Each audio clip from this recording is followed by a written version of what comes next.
Muito boa noite, membros do Dicas do Cotidiano. Vós que fazes o Dicas ser o que é. Boa noite ao nosso convidado, Makosso Sita. É um prazer tê-lo aqui. Dentro de alguns instantes começaremos então esta nossa grande entrevista com um tema sugestivo, com um tema que vale a pena ouvir, sobretudo se olharmos para a província de Cabinda, uma província em que muito tem a oferecer para o país e não só. Para começarmos então esta nossa entrevista, este nosso encontro, nós gostávamos de pedir a todos que neste preciso momento estão ativos, nós sabemos que nem todos ainda estão, mas aqueles que estiverem ativos neste preciso momento, nós, Joaquim Cufa, portanto, gostávamos de pedir que colocassem um emoji, não é? Uma mão ao ar, como sinal de presença, faz favor. Votos reiterados de muito boa noite, tal como nós dizíamos a início, sabemos que nem todos ainda estão ativos.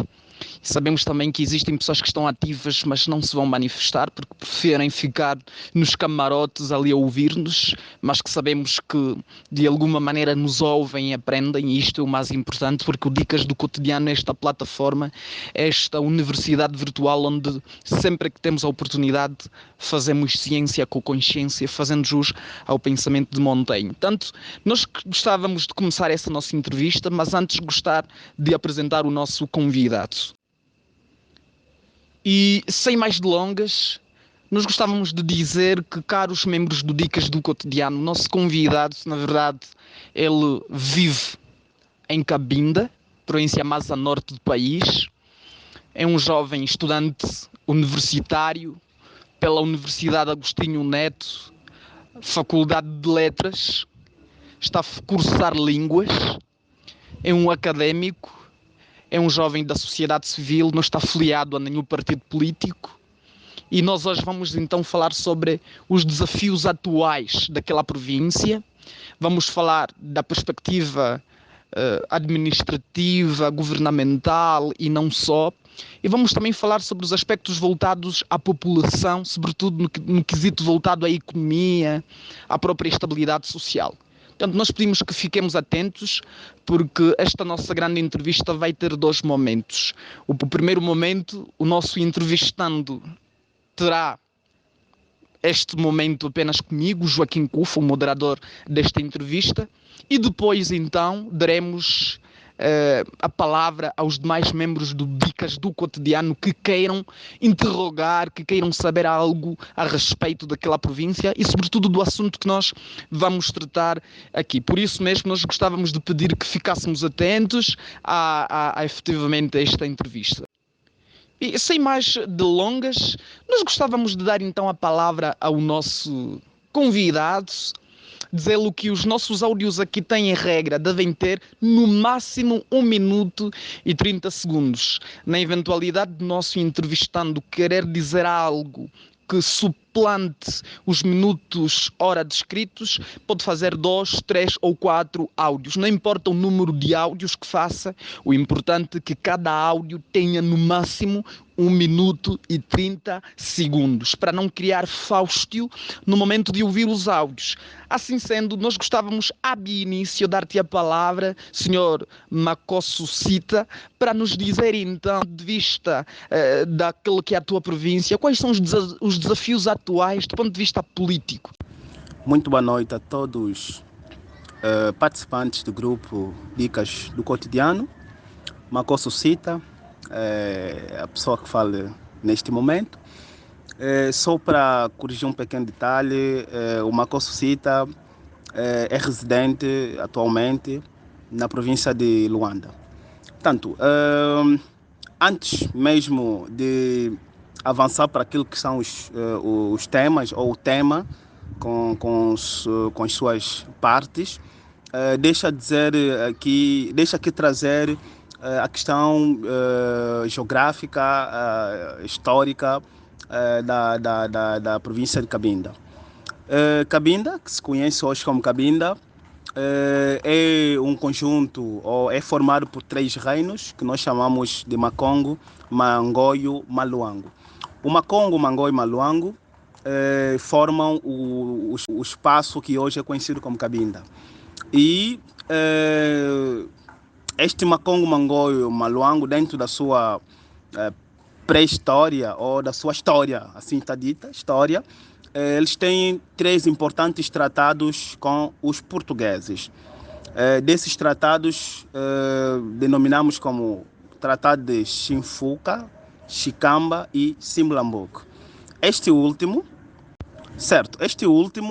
o de Simlambuco, que foi assinado no dia 1 de fevereiro de 1885, é dos mais elevado, o mais importante, porque é o tratado que reconheceu a soberania cabindesa diante da comunidade internacional ou diante dos portugueses.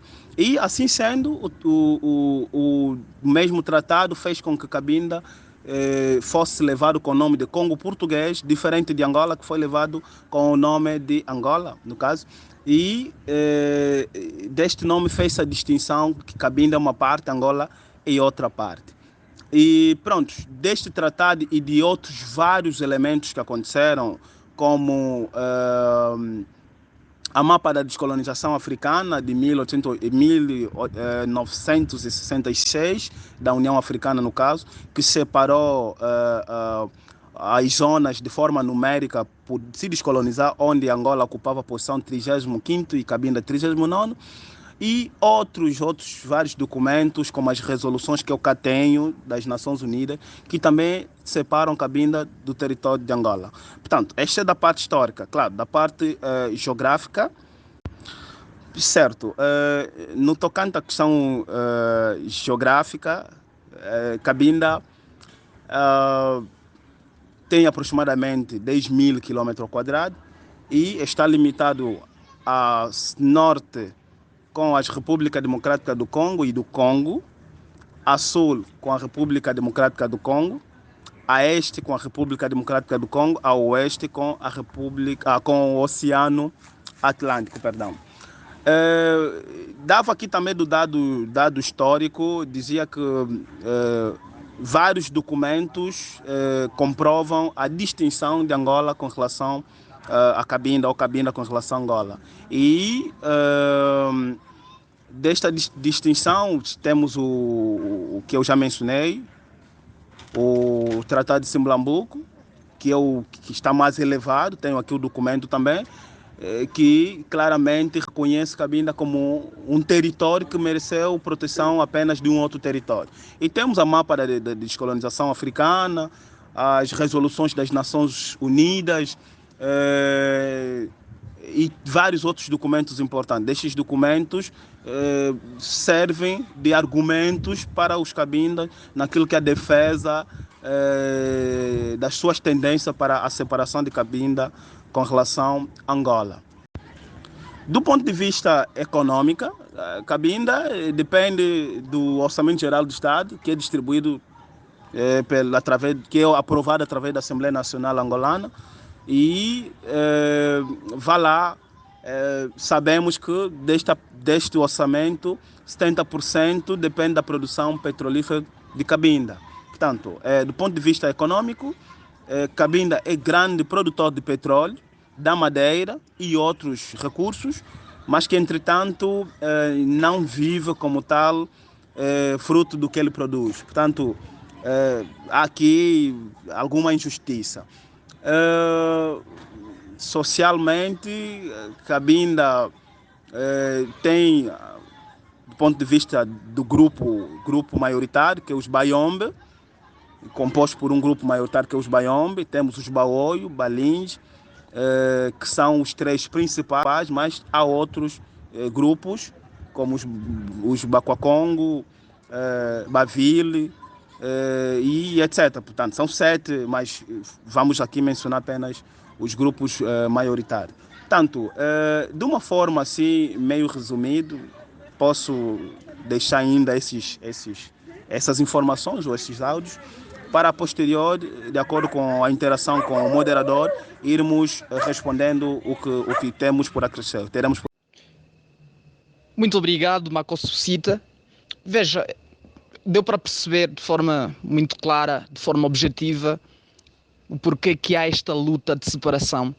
Mas o que não conseguimos perceber, gostávamos já de entrar na nossa entrevista como tal, é que documentos também, certos documentos provam que Angola é una de Cabinda Ucunene. É o caso, por exemplo, dos acordos de Alvor. O que é que tem a dizer a respeito? Obrigado. É o mesmo acordo de Alvor, se nós nos apegamos como prova por parte de Angola, eu diria que o acordo de Alvor é uma faca de dois gumes. De dois gumes por quê? Porque, graças a Deus, por uma questão de estudo da língua, também podemos interpretar com alguma facilidade. O acordo de Alvor, no seu ponto 3, o mesmo que também tenho aqui no meu telefone, no seu ponto 3 diz que Cabinda é parte integrante e inalienável de Angola. Ora, por que do uso dessa linguagem, Cabinda é parte integrante e inalienável de Angola? Por que não se usou a mesma linguagem com relação a Bengo, Benguela, Uambo? Porque aqui, se formos a interpretar, dá uma ideia de que só integramos e inalienamos aquilo que noutrora não nos pertencia. Porque não é fora do senso e é coisa de, sei lá, de pessoas que não raciocinam, integrar o que já é seu. O caro Kufa, se pertence um objeto e depois ao mesmo tempo diz que este objeto é parte integrante dos meus objetos, acho que as pessoas depois ficam a se questionar, ou este objeto foi roubado, algo assim. Portanto, esta é a interpretação que nós podemos fazer desta parte de acordo de Alvor, que é o ponto 3. Por outra, a integração de Cabinda nos acordos de Alvor, ainda neste ponto 3, deu-se na ausência dos legítimos filhos de Cabinda. Portanto, ou seja, não havia alguém por parte dos Cabindas que poderia concordar ou não a integração de Cabinda na nação angolana. Portanto, a integração deu-se por parte dos três movimentos angolanos com os portugueses. E essa integração, obviamente, na ausência dos Cabinda, podemos aqui dizer que não tem validade. Ainda mais com essas linguagens, Cabinda, parte integrante e inalienável. Portanto, é uma questão de interpretação e eu penso que estamos aqui de acordo com o próprio acordo de Alvor. Se é documento válido para Angola, ao mesmo tempo abre uma linguagem que, ao interpretarmos bem, daremos conta que aqui trata-se de furto, ou seja, Angola ou os três movimentos furtaram algo que não lhes pertencia. Por isso é que o Dr. Jonas e Olden Roberto tinham admitido lá que o problema de Cabinda poderia depois ser resolvido. E outros vários documentos que atestam que Angola mais tarde reconheceu que depois de expulsar os portugueses, viriam resolver o problema de Cabinda, ou com os Cabinda no caso. Certo. O acordo de Alvor também, se formos analisar no seu todo, não foi aplicado. Ou seja, assinou-se um acordo e não se implementou. Não se implementou por quê? Porque uma das partes não concordou ou não aceitou a implementação da mesma. Portanto, eu acho aqui é um pouquinho injusto também. Aplicamos acordo de Alvor só quando se trata de Cabinda, não é? Portanto, se acordo de Alvor não respeitou a data da realização das eleições, que seria em outubro, se o acordo de Alvor não respeitou aquela integração de um governo de transição ou um governo de unidade, com diferentes ministérios dos três movimentos, portanto, não pode se aplicar o acordo de Alvor apenas quando se trata de Cabinda. Portanto, o acordo de Alvor não foi implementado, não tem validade do ponto de vista jurídico, e o Mário Durão, um político português, tinha dito que o acordo de Alvor é um documento sem valor, quer dizer, um papel sem valor. Portanto, acho que estamos de acordo que se formos a legalizar a implementação ou a integração de Cabinda na nação angolana através dos acordos de Alvor, eu penso que acho que temos de procurar outros documentos ou um outro acordo. Mako Suscita, acha que, e até porque nos áudios anteriores deixou com clara evidência aquelas que são as potencialidades que a província de Benguela tem, e já aqui nos áudios que agora acaba de enviar também demonstra que, de facto, há uma tendência muito grande dos cabindas quererem a sua independência. Acha que Cabinda subsistiria sozinha, regendo-se por leis próprias? Bem, se me permitirem, eu posso enviar ainda agora, ou no fim da entrevista, documentos que eu tenho em posse, que atestam o que eu estou aqui a afirmar. Para já, Cabinda já foi independente, ou seja, Cabinda já é uma nação. Ou seja, o que acontece hoje, que o mundo condena, que é a invasão russa à Ucrânia, é a mesma coisa que Angola fez com relação a Cabinda.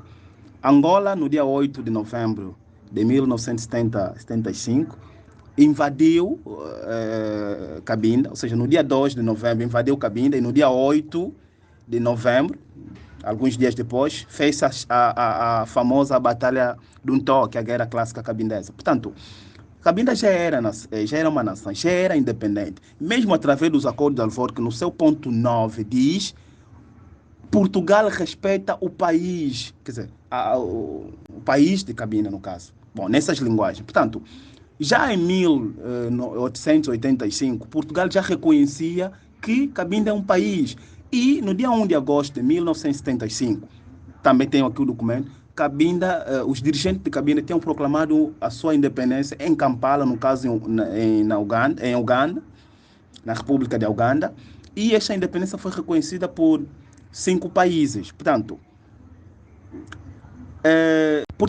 do ponto de vista de protetorados, o protetorado só é possível da seguinte maneira: a nação protetora só protege um país que não tem condições ou capacidades políticos ou militares de autogerir.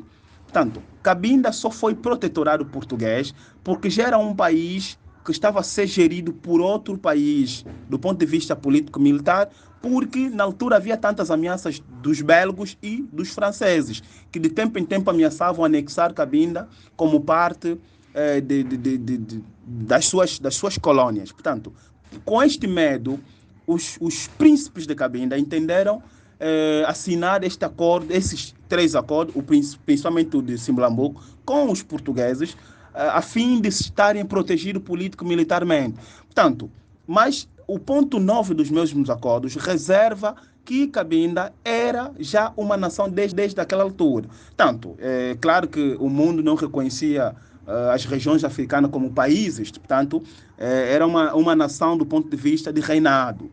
Mas, do ponto de vista político, fez-se através do dia 1 de agosto de 1975. Portanto, isto de gerir-se ou não gerir-se, se for em termos de extensão territorial, conhecemos nações muito mais pequenas, passo termo, do que Cabinda. Cabo Verde, um caso concreto, São Tomé, República Checa, só para citar esta, Seychelles, são territórios que, do ponto de vista geográfico, de extensão, Cabinda é muito mais grande. E até do ponto de vista demográfico, Cabinda tem uma população, hoje em dia, superior a 900 mil. Tanto os que só estão dentro, se formos a contar os cabindas que estão na diáspora, digo diáspora, quer diáspora como a Europa ou outros países africanos, como províncias angolanas. Portanto, se formos a agrupar todas essas pessoas, acho que já podemos passar da fasquia de 1 milhão.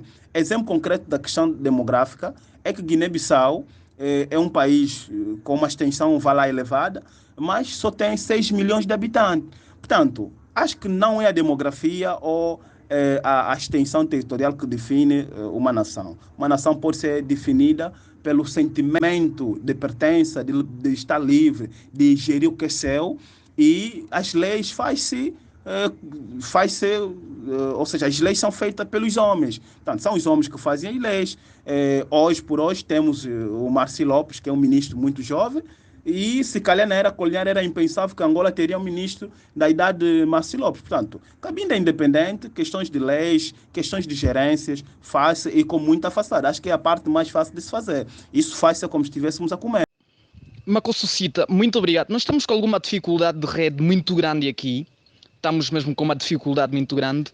Mas tal como vós podeis ver, temos aqui já 2 que acabam de colocar as suas mãos, porque o debate e a entrevista está renhida, eu estou a gostar, percebe-se com clarividência, mais uma vez, que de facto o que se quer é independência, né? O que os cabindas defendem é isso, ou pelo menos que se contemple mais aquela faixa territorial que é muito importante.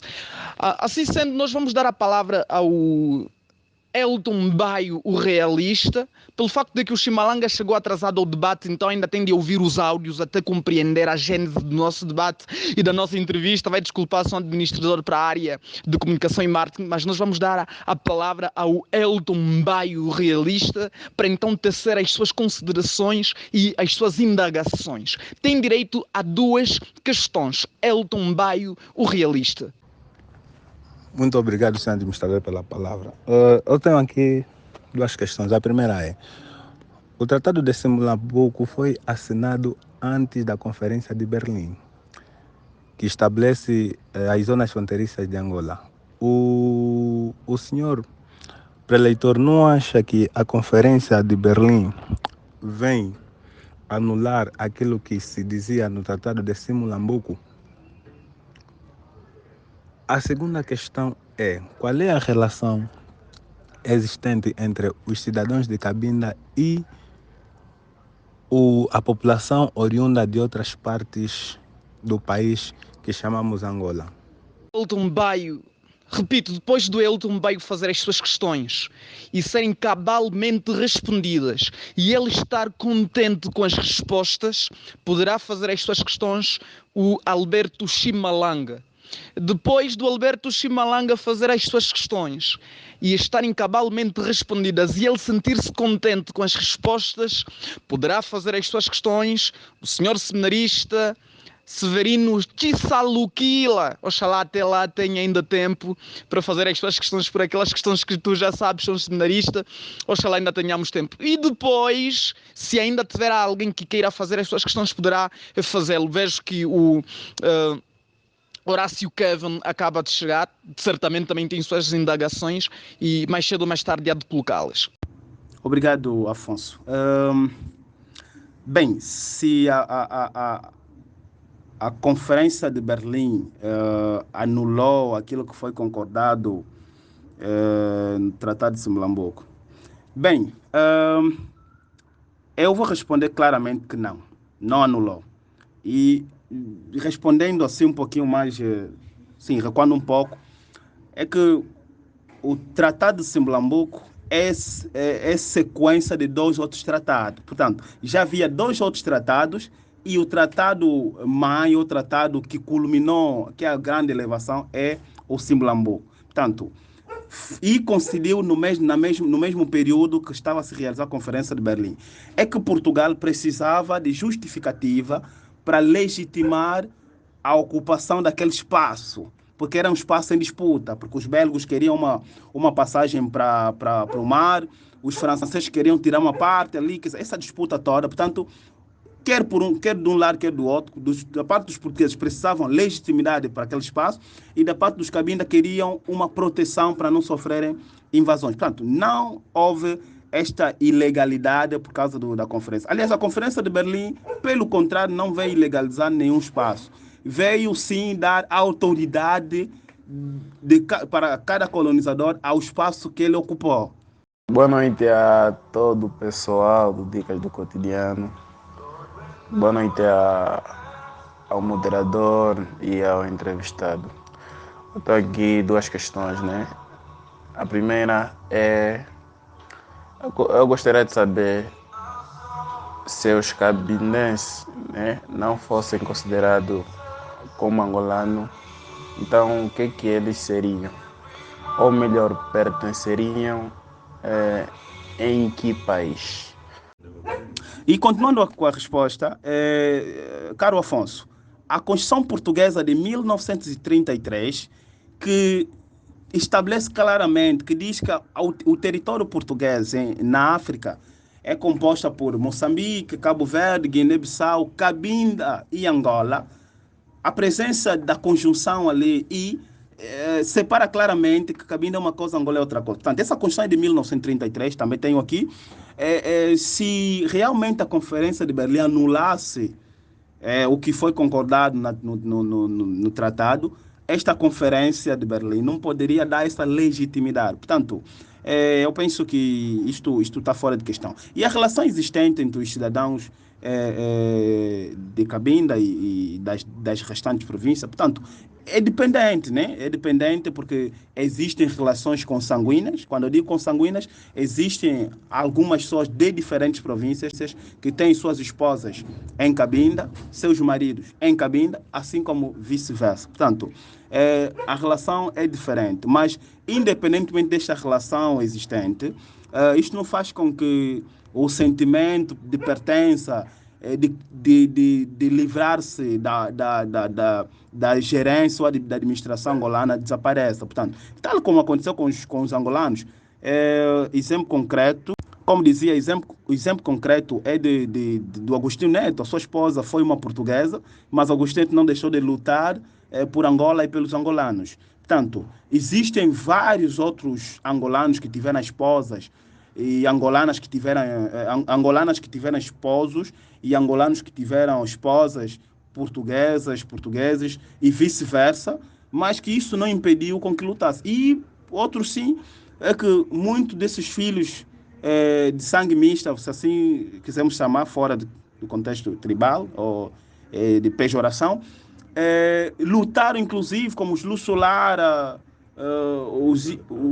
os Rui Falcão, muitos outros, né? Muitos morenos ou mulatos, lutaram até a favor da independência de Angola. Portanto, existem, até eu posso assim dizer, existem muitos angolanos, posso assim dizer, que o pai e mãe angolano nasceram lá em Cabinda, que já sentem-se que também querem a independência de Cabinda, ou seja, já se sentem cabindeses e querem também que Cabinda se torne outra parte. Portanto, de tanto conviverem lá e entenderem algumas injustiças sociais, a distinção, porque o sentimento independentista de Cabinda não é de hoje, isso já vem desde as décadas 50. O primeiro movimento, os primeiros movimentos de Cabinda criou-se nas décadas 50. A FLECFAC é mais antiga que a UNITA, portanto, a luta pela libertação era antes da descoberta do petróleo, portanto, o sentimento pela liberdade é muito antigo. Ok, a segunda pergunta. Sabemos que o nosso entrevistado atualmente reside em Luanda, que é na capital do país. Gostaria que diferenciasse a política existente na capital com a política de Cabinda.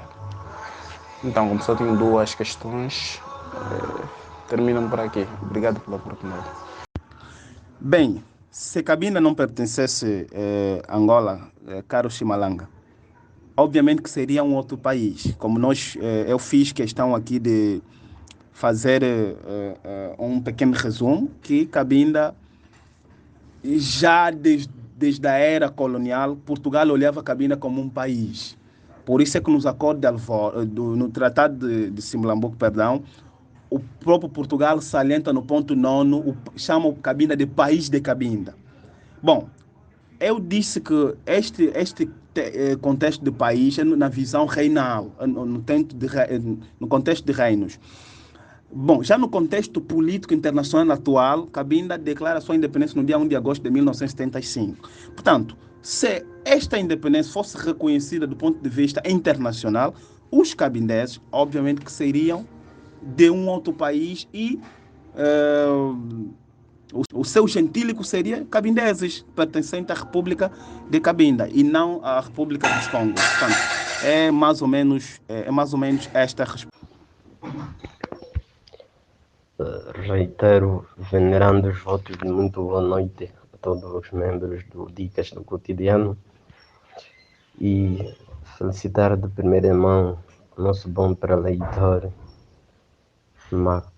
Macosso Cita pela sua brevíssima explanação. É mesmo neste diapasão que eu gostava de estimular alguma curiosidade daquilo que se tem dito. Aliás, é uma analogia. Se lermos o problema de Cabinda com Angola, poderíamos também associá-lo de uma maneira um pouco mais extensiva ao problema de Madrid quanto ao estado de Catalunha, isto é Barcelona.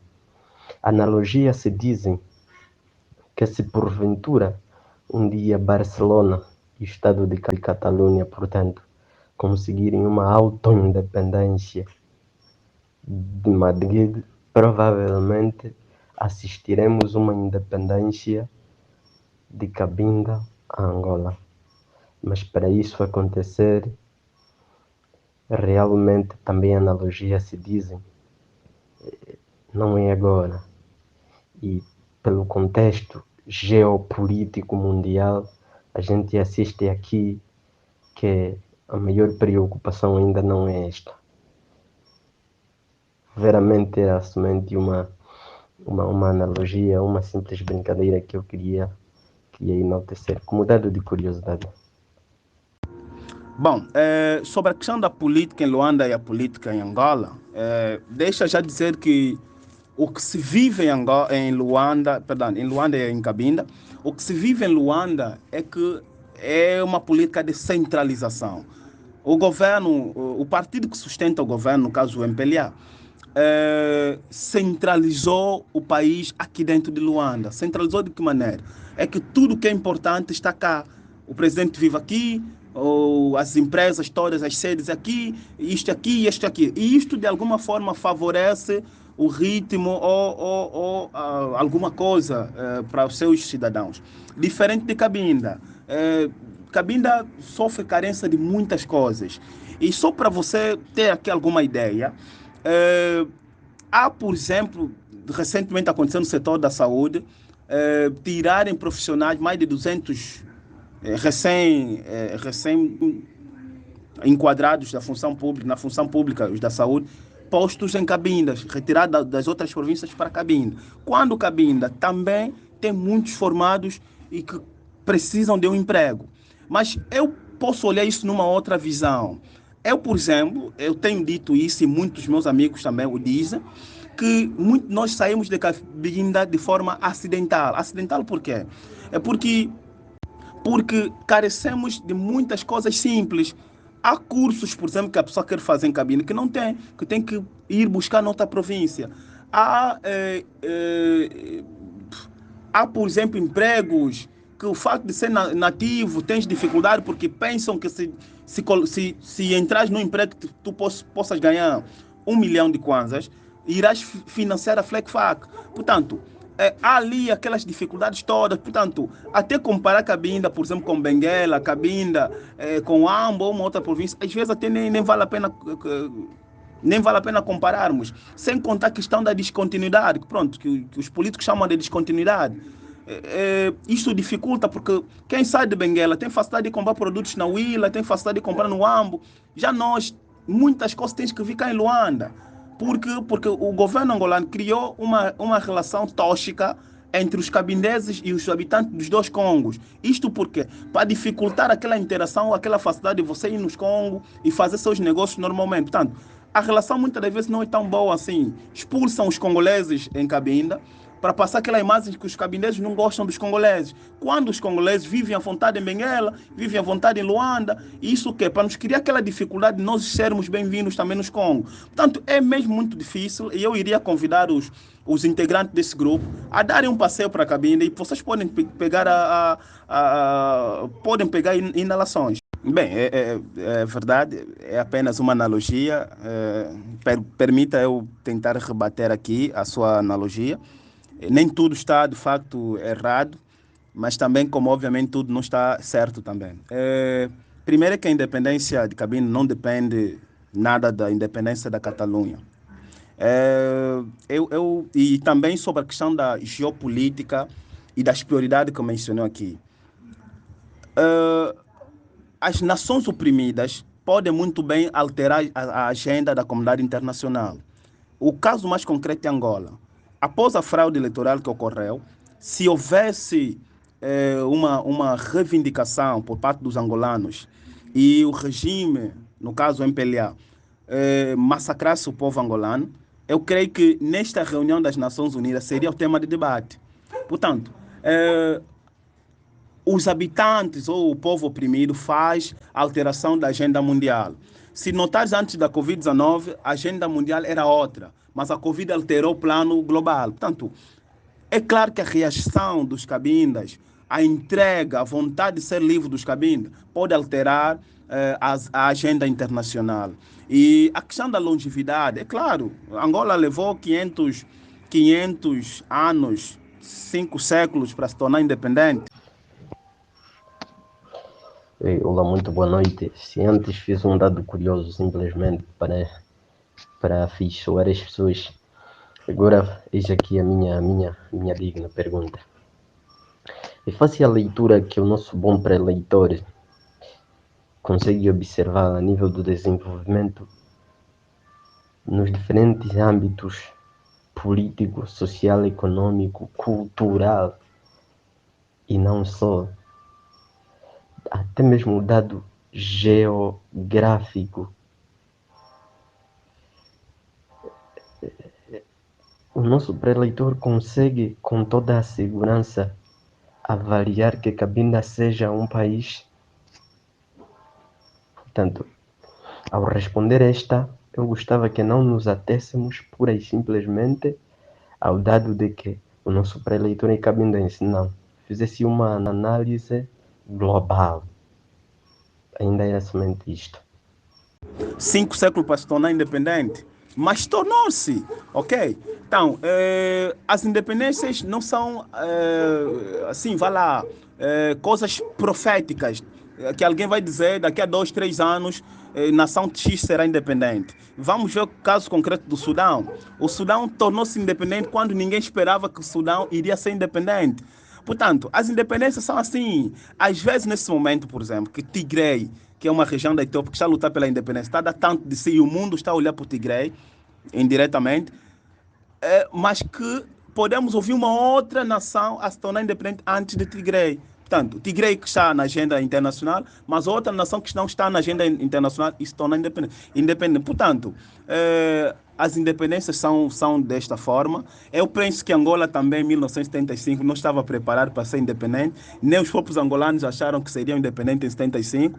Graças à revolta dos escravos em Portugal, ao golpe de Estado, aquela queda da ditadura, que deu na independência dos angolanos. Portanto, os angolanos não estavam preparados e eu quero duvidar que foram aquelas katanas que deram a independência aos angolanos. Portanto, foi a circunstância do momento que levou à independência de Angola e não propriamente que os angolanos lutaram tanto e não sei o que, não. E duvido que também estavam na agenda internacional. Portanto, a circunstância de Portugal levou à mudança do contexto. Bem, eu vou tentar me despir um pouco da questão do facto de ser cabindés e vou fazer uma análise que o meu caro Trindade pede. Do ponto de vista geopolítica, há aquela coisa que permita-me usar esse termo, os angolanos. Os angolanos normalmente dizem, caso o Cabinda torne-se independente, será invadido pelos Congos. Eu há tempos fiz um artigo onde eu respondi isto, que as invasões não se faz só por fazer. Ou seja, o Congo Democrático e o Congo Brazzaville não pode se dar o luxo de invadir apenas Cabinda porque quer invadir. Porque primeiro que Cabinda, uma vez independente, será membro das Nações Unidas, será membro da União Africana, será membro de outras comunidades regionais, quiçá SADC, CEDEAO e outras. E Cabinda, como membro dessas organizações, está no direito de pedir apoio militar para responder possíveis invasões. Outro sim, o Uganda, que nos anos 1991, se a memória não me atraiçoa, invadiu o Congo, foi obrigado a pagar uma multa superior a 60 milhões de dólares, se a memória não me atraiçoa também. Assim sendo, se os Congos ousassem atacar Cabinda após a sua independência, ou nós, ou os Cabinda no caso, já que tenho que me despedir, ou os Cabindas iriam apelar a apoio internacional e responder tal como a Ucrânia está a merecer de apoio internacional, armamento, soldadade de forças externas a apoiar. Cabinda também iria merecer, ou a comunidade internacional iria sancionar. Os Congos não poderiam comprar, não podiam fazer, não podiam viajar, a sua moeda iria cair. Existem várias medidas internacionais. Pronto, se for por questões de invasões, está fora de contexto. Do ponto de vista geográfico, portanto, Cabinda tem uma extensão, vai lá, aproximadamente 10.000 km quadrados. É superior para já da extensão de Cabo Verde, de São Tomé, e de República Checa, de Seychelles e outras partes de África ou do mundo. Portanto, se for da questão da extensão, também acho que é possível, porque Cabo Verde é uma nação ou é um país. Se for do ponto de vista demográfico, portanto, para um território de 10.000 km², com uma população estipulada acima de 1 milhão de habitantes, acho que também é possível, pode ser, sem contar com os estrangeiros que serão bem-vindos a viverem lá, e isto o número pode chegar nos 3, 4 ou mais, portanto não se estipula porque os estrangeiros poderão entrar e fixar suas residências. Portanto, do ponto de vista demográfico também acho que é possível, estou a tentar pegar as suas confirmações. Do ponto de vista de recursos, Cabinda dá 70% do PIB que Angola utiliza. 70%. O que matematicamente quer dizer que 30% do PIB de Angola, que é o Produto Interno Bruto de Angola, vem das 17 províncias. Ora, Cabinda sozinho dá 70%. E as 17 províncias dão 30%. Achas mesmo que um território que dá 70% para um país como Angola, não iria utilizar 70% para dar vida luxuosa, estilo a Dubai, aos seus habitantes? Bom, o meu caro pode confirmar. Em termos de que pontos? Penso que outras medidas para que se tenha uma nação propriamente dita se arranja. A Cabinda vai formar seus quadros, Cabinda pode formar a sua força armada, a polícia, professores, e mesmo do ponto de vista acadêmico, depois de Luanda, Cabinda é a província com mais quadros em Angola, no contexto nacional. Portanto, acho que também está respondido. Se atualmente tem tantos quadros, não creio que todos aqueles quadros, Cabinda independente, iriam abandonar Cabinda. Acho que está respondido. Portanto, esses dados dos quadros são dados do censo 2014, e mesmo do ponto de vista de Forças Armadas, Cabinda tem muitos militares nas Forças Armadas angolanas, Cabinda tem muitos polícias nas polícias nacionais, e sem contar o povo movimento independentista que já existe lá, que é as Forças Armadas, a FLEC no caso. Portanto, seria uma questão de reativação, de formações, e que não é lá coisa do outro mundo, porque estamos a ver a Ucrânia no contexto da guerra, está a ter formações que antes não tinham, disparos marítimos e outras coisas. Então, essas coisas arranjam-se. As nações independentes sabem se virar porque terão parceiros, e onde há recursos todo mundo quer lá ir, a comunidade internacional quer lá farejar, quer o petróleo, quer a madeira, e isto a Cabinda dará suas riquezas em troca das formações, em troca de construções, e em pouco tempo Cabinda pode ser transformada em Dubai, basta-se ter políticos sérios. Olá, muito obrigado, boa noite a todos, boa noite ao nosso preletor, boa noite ao nosso moderador Joaquim Kofa. Eu tenho 2 questões ao senhor Cita. Senhor Cita, a primeira questão é, tendo em conta os certos quadros de Cabinda, ou filhos de Cabinda, a integrarem ao governo atual, nesse caso ao Partido Majoritário MPLA, como é que são vistos esses filhos de Cabinda? Na lógica de que seriam independentes. A segunda é, será que a FLECFAC terá tido algum financiamento ou algum apoio dos 2 Congos, tanto os belgas, já que o que está aí parece são interesses econômicos? Obrigado. Bom, quanto aos irmãos Cabindas que estão integrados no MPLA, também aproveito dizer também quanto aos que estão integrados nos outros partidos. Eu penso que estamos aqui, eu olho dentro do princípio de livre-arbítrio, né? Liberdade de escolha, e a questão também da democratização. Tanto, no contexto da luta, cai mal, mas as pessoas têm também aquela liberdade de escolha, uma vez que Antes, por exemplo, rotulavam que quem fosse do Sul tinha que ser era obrigatoriamente da UNITA, pelo menos essa era a imagem, os do Norte eram do MPLA, mas o contexto atual não, quer dizer, demonstra o contrário, ou que isto não é verdade, que existem pessoas que são do Norte, que são membros efetivos, apoiam, votam no MPLA, no UNITA, e que existem pessoas do Sul que são membros, e enfim. Portanto, mesmo na era colonial, já existia angolanos que trabalhavam nas Forças Armadas Portuguesas, lutando contra os 3 movimentos de libertação. Portanto, há essa liberdade de escolha, em todas as revoluções há isto. Se perguntamos um pouco para outras nações, veremos isso. Por exemplo, no caso do Leopoldo Sédar Senghor, trabalhou inclusive dentro do ministério, num ministério aí dentro da França. Ok, então, como dizia, mesmo Leopoldo Sédar Senghor, por exemplo, que mais tarde se tornou presidente,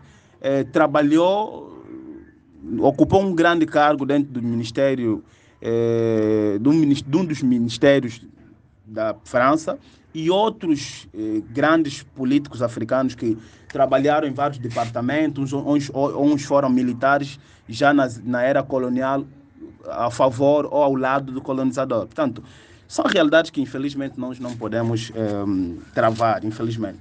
Portanto, quanto a apoio para as FLECFAC, portanto, isto eu não posso confirmar se há quem apoia, portanto, são questões estratégicas para a própria FLEC, e como eu salientei aqui, eu não estou vinculado a nenhuma organização, portanto, me ficava difícil confirmar algo ligado a outra organização, só a falta de coerência, se eu confirmar que há, e eu já me assumi como alguém que não tem organização. Portanto, isto está fora de alcance para se responder. Mas eu quero dizer que a questão da independência de Cabinda está um pouquinho fora da questão simplesmente econômica. Por isso é que eu salientei aqui que os Cabindas já reivindicavam a sua independência já na década de 50 e antes da descoberta do petróleo, e que a própria FLECFAC é mais antiga do que a UNITA, já que a UNITA foi fundada em 1966 e a FLEC foi fundida em 1963, quer dizer, 3 anos antes da criação da UNITA. Disse fundida porque a FLEC é resultado de 3 movimentos de libertação, e esses 3 movimentos de libertação tinham sido criados já na década de 50. Portanto, a ideia de que os Cabinda lutam por causa de petróleo ou pelo petróleo ou pelas riquezas está fora de questão, porque os Cabinda, quando lutavam contra a ocupação colonial, não tinham noção da existência do petróleo. Portanto, era mesmo amor à pátria, o sentimento de pertença, o desejo de ser livre, o desejo de autogovernar-se, o desejo de tomar as decisões naquilo que é seu. Tal como aconteceu com Angola e com as outras nações. Portanto, aqui também poderíamos dizer que as outras nações africanas lutaram por causa de riqueza, o que não é verdade. Portanto, está fora de questão isto de se lutar por causa de riquezas. Eu quero saber quais são os apoios que Cabinda recebe a nível internacional para lutar pela sua independência. E se, na análise do pré-eleitor, os conflitos armados levados a cabo pelo grupo rebelde FLEC, na tua visão, são conflitos justos ou não? Eu digo o grupo rebelde porque Cabinda ainda não é um território reconhecido. A sua independência não é reconhecida e diz as leis que uma força militar não reconhecida, a eles devemos chamar rebelde. Acho que gostaria que não me levasse a mal ou por usar esse termo, é só uma questão de curiosidade. Não se entrevistando, muito obrigado. Os nossos membros do Dicas, mais tarde ou mais cedo, também hão de pronunciar-se. Estamos a ver que há uma morosidade e levantaram-se algumas questões. Logo aqui no final dizes que a luta pela independência de Cabinda, para que se dissocie da esteira territorial do país, não se deve apenas há questões voltadas à economia, aos recursos naturais, mas também ao amor à própria pátria. Mas percebe-se que, de alguma maneira, este argumento é contraditório, porque nos áudios acima, a ideia que nos estás a passar é de que, pelo facto de seres, e desculpe que eu use aqui a expressão seres, não é? Seres um povo, uma província que tem muitos recursos e que, portanto, naquilo que são as receitas do Estado, sois menos contemplados, achais que há uma injustiça e por via disso devias vós mesmo gerenciar o erário público daquela parcela territorial do nosso país. Portanto, nós achamos que aqui há alguma, digamos assim, contradição? Certo, caro Afonso, não há problema sobre o termo rebelde. Como disse, sobre a questão de apoios ou não à FLECFAC, eu não saberia responder porque, como eu disse no princípio, não faço parte de nenhuma organização, ou seja, eu tenho minha posição dentro da luta de cabine, minha posição, né? Não posição hierárquico, mas pontos de vista, o que eu penso, mas eu não faço parte de nenhuma organização. Portanto, eu não posso afirmar aqui coisas coisas de uma organização onde eu não faço parte. Portanto, seria meio incoerente alguém que disse que não faz parte da organização e afirmar coisas a respeito de uma organização. Portanto, não faço parte. Sobre a questão de justo ou não justo, o que os rebeldes ou a FLECFAC faz, portanto, a questão da justiça e não justiça depende muito do conceito. Claro que se um militar angolano morre nas mãos de FLEC, para os familiares deste militar, isto é injusto. Se for o contrário, para familiares daquele militar da FLEC também é injusto. A ocupação angolana, cabindesa por parte dos angolanos, para os cabindas aquilo é injusto. Para os angolanos pode soar justo. Mais uma vez, obrigado pela oportunidade. A pergunta do reforço, se assim posso chamar. Eu gostaria de saber se porventura a cabina vem a ser independente, quais são as vantagens e desvantagens que cabina terá. Portanto, a justiça e não justiça depende muito de quem sofre e de quem pratica a injustiça ou ao contrário. Portanto, eu se dizer que aquela luta é justa, se o meu caríssimo, por exemplo, teve um familiar que foi morto nesta guerra, pode soar mal. Portanto, a justiça e a injustiça, portanto, depende sempre do ponto de vista. Depende muito. Se eu tiver uma posição em que estou a ser lesado, posso achar aquilo injusto. Mas se sou eu a praticar, posso achar aquilo justo. Portanto, como eu disse, para os angolanos é justo ocupar cabinda, mas para os cabindenses aquilo é injusto. Para os angolanos é justo matar a FLEC, mas para os da FLEC é injusto. Para os da FLEC é justo matar os militares angolanos, para os angolanos aquilo é injusto. Portanto, é só vermos aqui a posição da justiça e não injustiça. É mais ou menos isso. Certo, caro Kofa. Bem, eu diria que não há. Não há porque nós estamos a analisar aqui um tema que traz questões ligadas à atualidade dos cabinda, questões político-administrativos, econômicos, sociais e, ora, trago também questões históricos e políticos do ponto de vista particular para a cabina. Portanto, nós estamos a analisar este tema e quando analisamos este tema, todos esses factos ligam muito à questão da administração angolana. Portanto, a questão econômico-social está muito ligada à questão da gerência angolana, quanto a questões de OGE e muito mais. Portanto, quando analisamos nessa visão, eu invoquei a questão da injustiça, da falta da equidade, ou de um certo favorecimento para quem dá mais. Isto analisamos no contexto angolano. Portanto, quando nós analisamos a questão do sentimento de pertença, luta pela libertação e muito mais, isto analisamos quer dizer, analisamos a luta do povo de Cabinda desde o princípio, não no contexto angolano. Digo, temos um lado, o contexto angolano, onde a Cabinda é uma província, tem um governador, merece um OGE, e esse OGE faz as coisas funcionarem. Portanto, isto nota-se uma injustiça na distribuição.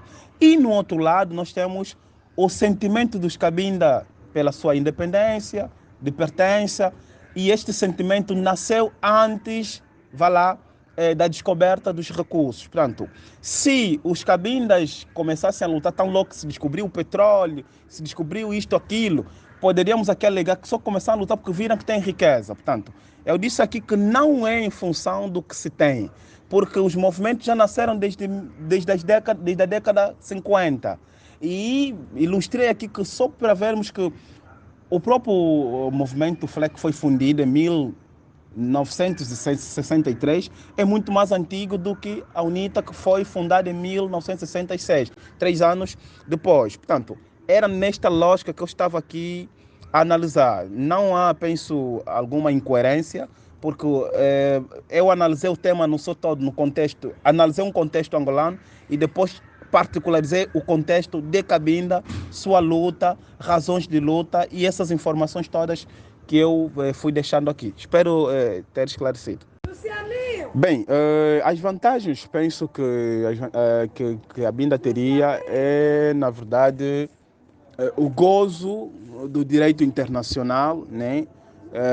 De ter parceiros internacionais, e dessas parcerias internacionais poderão resultar na criação das embaixadas, poderão resultar na atração de empresas estrangeiras para a Cabinda, também cooperações do ponto de vista de seguranças.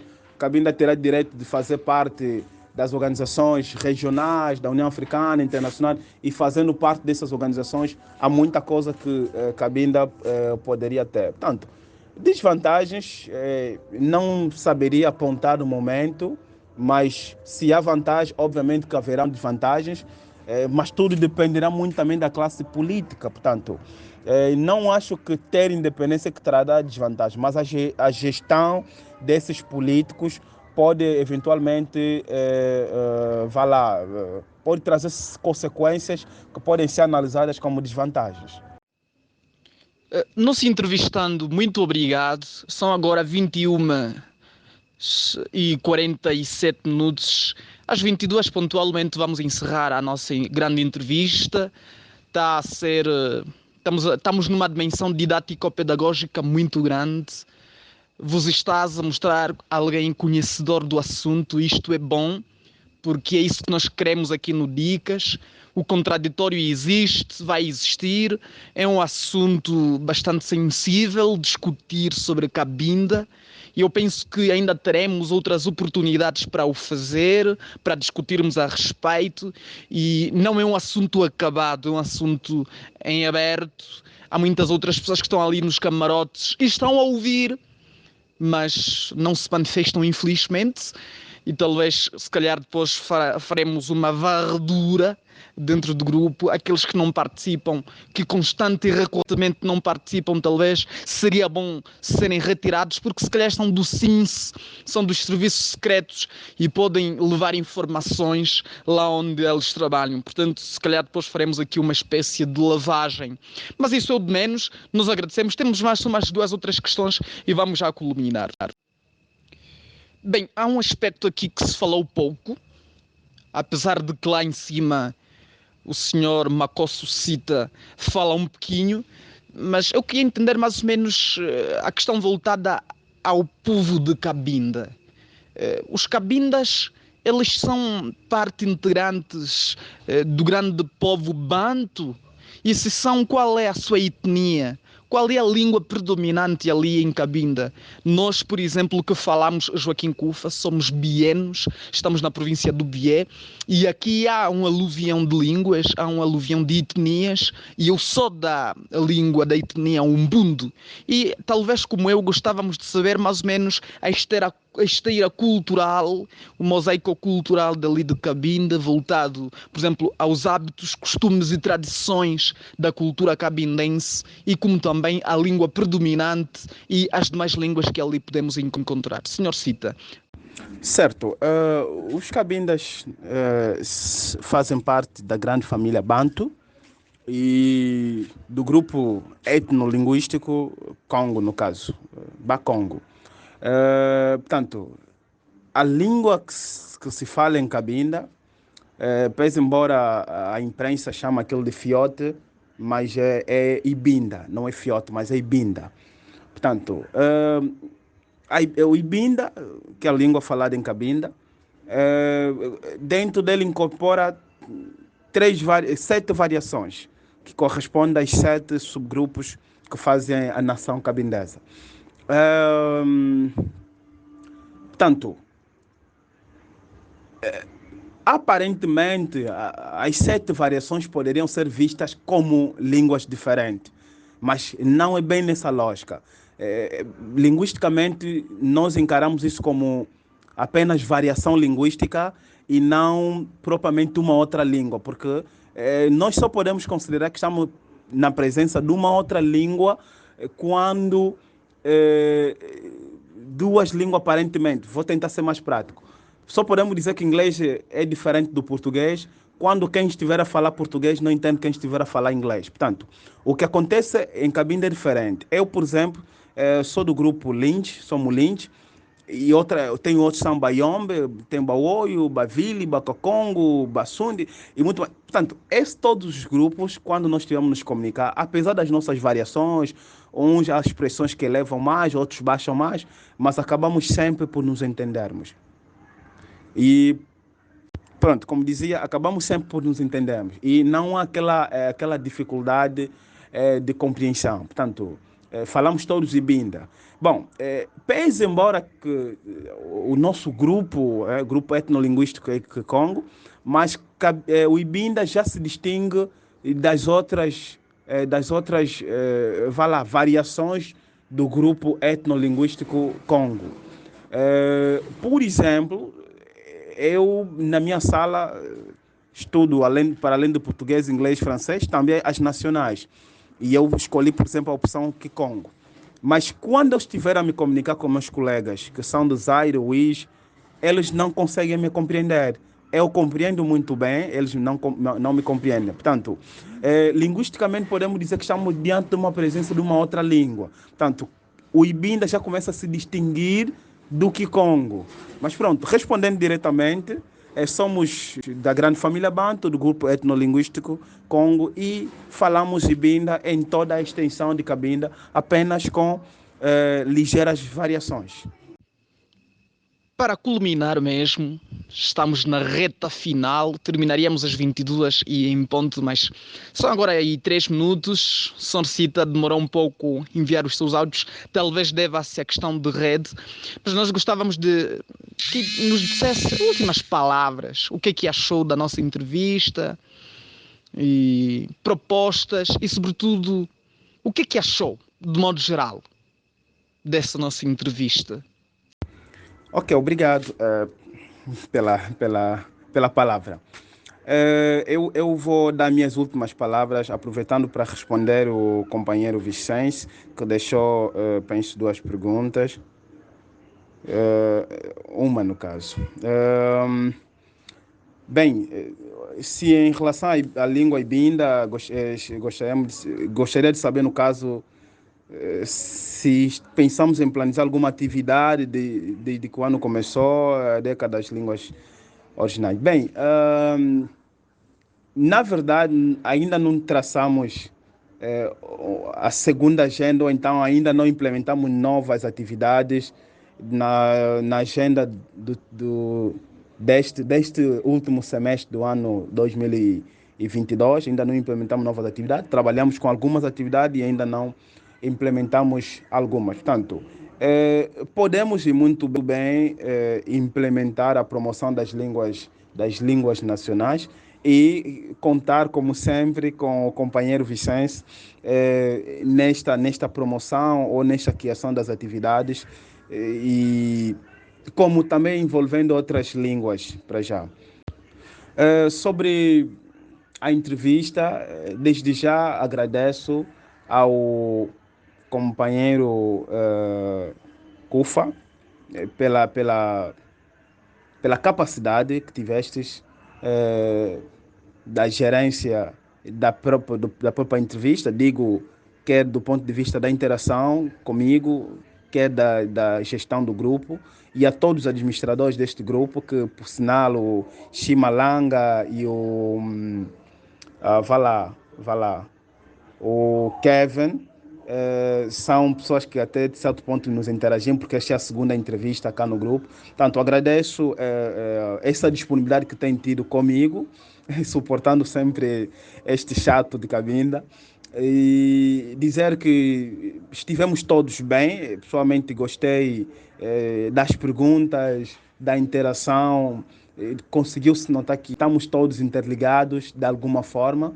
E eu espero que o Dicas do Cotidiano não pare por aqui, continue firme e forte, sempre com isto, e que se Dicas do Cotidiano quiser nos ter como parceiros, amigos, no que nós podemos ajudar, estaremos aqui prontos para, se calhar, dar um empurrão, criar alguns contatos, no que nós podemos ajudar e de que esteja dentro do nosso alcance. Muito obrigado. Mais uma vez, muito boa noite a todos. Nós, enquanto direção do Dicas, falo concretamente do Horácio Kevin, administrador deste grupo magnífico para a área científica. Na verdade, foi ele quem procurou o Macosso Cita para este debate. Chimalanga, administrador deste grupo para a comunicação e o marketing. Nós, Kufa, que falamos, administrador deste grupo para a área social, para a área interativa, para a área de entretenimento. Agradecemos veementemente a vós, Macosso Cita, jovem académico de Cabinda, por nos ter brindado com o convite aceite para essa entrevista. Pode ter a certeza que nós degustamos da vossa sapiência e muito aprendemos sobre os acordos de Simulambuco. Pouco ou nada sabia, mas hoje, com clarividência, pude compreender com sagacidade, com fluidez, os assuntos voltados a este acordo. Pude compreender de forma milimétrica aquelas que são as valências que a província de Cabinda oferece. Uau, eu fiquei pasmo quando falaste sobre a percentagem do produto interno bruto per capita que a Cabinda oferece ou dá para o Estado Erário Público. 70%, é muito, de facto. Eu desconhecia este dado e, tal como eu, se calhar muitos outros colegas aqui desconheciam, e portanto estamos de facto felizes por isso. Muito obrigado, Macosso Cita. Obrigado mais uma vez a vós, membros do Dicas do Cotidiano, Grego Gaudium Fidei. O grupo é nosso e o sucesso do grupo depende de todos nós. Na eventualidade de termos algo para partilhar connosco, por favor, não hesite. Nós vamos dar a possibilidade para o fazer. Ao Baio, mais uma vez, ao Cota Grego, ao Severino Xissaluquila, seminarista maior, muito obrigado. Aos que só estiveram ali a ouvir, não quiseram perguntar nada, também obrigado, porque sois vós que fazeis o sucesso do grupo. Estamos de facto juntos e, querendo Deus, teremos mais entrevistas, teremos debates, teremos colóquios, teremos palestras, e o grupo é nosso. A faculdade virtual, aqui faz-se ciência. Disto vós podeis ter a certeza. O nosso muito obrigado, e assim damos por terminado esta nossa grande entrevista do dia 22, se a memória não me atraiçoa, de setembro de 2021. Muito obrigado. E 22 digo, muito obrigado. Mestre Akufa, quem PH da Impotência. Aproveitamos também para dizer que estamos disponíveis para fazer a tua festa na qualidade de mestre de cerimónias. Estamos abertos para apresentar a tua atividade de qualquer natureza, jantar de confraternização, aniversários natalícios, casamentos, batizados. Estamos abertos, somos mestres de cerimónias e nós elevaremos ao mais alto pedestal a tua festa. Disto podes não duvidar. Tenha a certeza que nós elevá-la-emos ao mais alto nível. Estamos juntos, mestre Akufa, quem? O PH da Impotência. Boa noite.